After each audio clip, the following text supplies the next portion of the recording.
న్యాచురల్గా ప్రెగ్నెన్సీ రాని వాళ్ళకి ఐవీఎఫ్ కాకుండా ఐయుఐ అనే ఒక చిన్న ప్రొసీజర్ ఉందని మీకు తెలుసా? హలో ఫ్రెండ్స్, నేను మీ డాక్టర్ దుర్గా వైట్ల.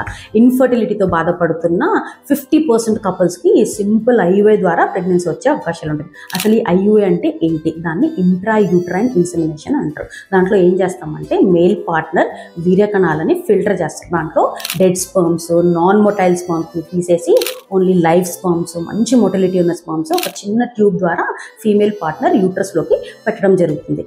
ఇది ఎవరికి అడ్వైస్ చేయడం జరుగుతుందంటే, ఒకటి మేల్ పార్ట్నర్లో మైల్డ్ స్పర్మ్ డిఫెక్ట్స్ ఉన్నా, లేకపోతే మైల్డ్ ఎండోమెట్రియోసిస్ ఉన్న ఫీమేల్ పార్ట్నర్లో, అలాగే అంతకుముందు పీసీఓఎస్ ఉండి సింపుల్ ట్రీట్మెంట్స్లో ప్రెగ్నెన్సీ రాకపోయినా, అన్ఎక్స్ప్లెయిన్డ్ ఇన్ఫర్టిలిటీ ఉండి ప్రెగ్నెన్సీ రాకపోయినా ఇలాంటి వాళ్ళకి అడ్వైస్ చేయడం జరుగుతుంది. అదొకటే కాకుండా ఒక మేల్ పార్ట్నర్లో కనుక స్పర్మ్ 0 ఉంటే డోనర్ స్పర్మ్ యూజ్ చేయాల్సిన అవసరం ఉంటుంది. అలాంటి కండిషన్స్లో కూడా డోనర్ స్పర్మ్స్ ఐయుఐ కూడా చేయడం జరుగుతుంది. సో దీనికి కొన్ని కండిషన్స్ ఉంటాయి. ఒక ఫీమేల్ పార్ట్నర్లో కనీసం 1 ట్యూబ్ అన్నా ఓపెన్ ఉండాలి.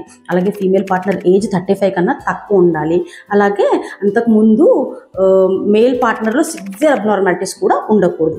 ప్రొసీజర్ పరంగా చూసుకుంటే డేట్ వచ్చిన 2వ రోజు నుంచి క్లోమిఫిన్ సిట్రేటో లేకపోతే లెట్రోజోలో, దాంతోపాటు గొనాట్రోపిన్ ఇంజెక్షన్స్ ఇచ్చి ఎగ్ పెరగడానికి మెడికేషన్స్ ఇస్తాం. ఆ తర్వాత ఫాలిక్యులర్ ట్రాకింగ్ చేస్తాం. డే 10 నుంచి ఎగ్ ట్రాక్ చేసుకుంటూ వెళ్తాం. ఎండోమెట్రియం ఎప్పుడైతే 8 mm ఉంటుందో, అలాగే ఫాలికల్ సైజ్ 18 mm కన్నా ఎక్కువ ఉంటుంది, అప్పుడు ట్రిగ్గర్ ఇంజెక్షన్ ఇచ్చి అప్పుడు ఐయుఐ ప్లాన్ చేస్తాం. ట్రిగ్గర్ ఇచ్చిన 36 అవర్స్కి ఎగ్ అనేది రిలీజ్ అవుతుంది. సో 36 అవర్స్కి మనం ఐయుఐ ప్లాన్ చేస్తాం. ఈ ఐయుఐ వచ్చేసి డెన్సిటీ గ్రేడియంట్ ద్వారా ఫిల్టర్ చేసి ఓన్లీ లైవ్ స్పర్మ్స్ని ఒక చిన్న ట్యూబ్ ద్వారా యూట్రస్లోకి పెట్టడం జరుగుతుంది. పెట్టిన తర్వాత ఒక పేషెంట్కి ఒక 10 minutes పడుకోమని చెప్తాం. దానివల్ల సక్సెస్ రేట్స్ అనేది కొంచెం ఇంప్రూవ్ అవుతుంది. అలాగే న్యాచురల్గా కూడా ట్రై చేయమని చెప్తాం. సో ఇలా చేసుకుంటే సక్సెస్ పరంగా చూసుకుంటే ఒక్క సైకిల్లో 100 మంది కనుక ట్రై చేస్తే 10 నుంచి 15 పేషెంట్స్ కన్సీవ్ అవుతారు. అలాగే క్యుములేటివ్ సక్సెస్ రేట్స్ అంటే ఒక 2 to 3 ఐయుఐ సైకిల్స్ ట్రై చేస్తే కనుక దాదాపు 30-35% కపుల్స్ కన్సీవ్ అయ్యే ఛాన్సెస్ ఉంటుంది. లేట్ ఎందుకు? మీరు కనుక న్యాచురల్ సైకిల్స్లో ఫెయిల్ అయ్యి ఉంటే ఐయుఐని ట్రై చేయండి. అలాగే ఈ ఛానల్ని సబ్స్క్రైబ్ చేయండి.